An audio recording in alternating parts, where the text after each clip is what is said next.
I've just been looking at this poster this morning. It normally sits above my fireplace and it's a Matisse cutout, you probably know.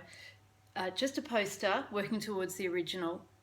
And the things that I love about this poster are just the individual abstract expression, obviously the huge blobs of colour. I love colour.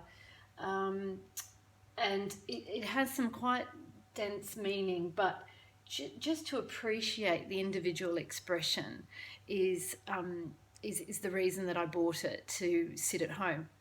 And I'm just thinking about you and how it gets bashed out of us, doesn't it? That ability to freely express our colours and abstract shapes.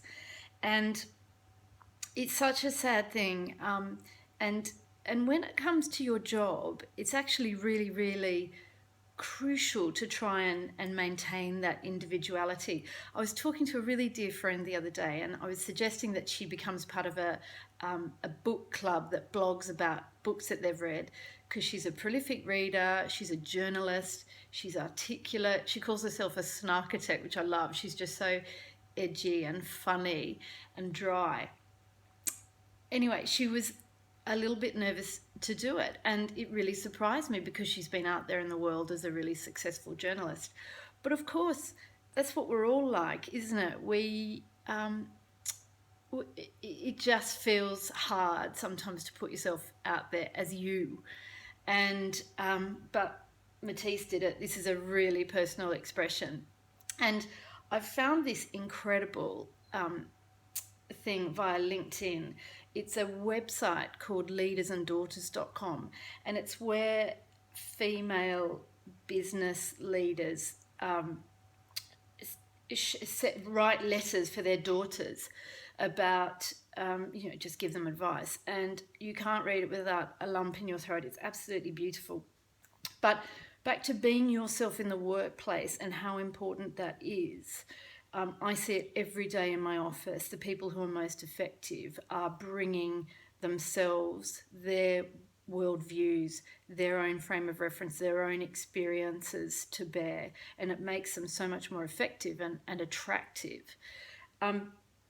Anyway, this is from an investment manager, and she says, moving around a lot taught me not to be afraid to be yourself. At times, it seems easier to fit in if I change my stripes a little bit. Sound familiar? Every time I tried, I felt like a tiger in elephant clothes. It didn't feel right, and it usually ended up not working out well. Learning to be myself has been integral in my professional career. As a woman in the investment management business, I'm automatically different. It hasn't always been easy. Early on in my career, I didn't dwell on being a woman in a man's world. I just focused on building my skills, learning, etc., etc., etc. It wasn't until later in my career I realised the importance of being different, supporting diversity, and being human.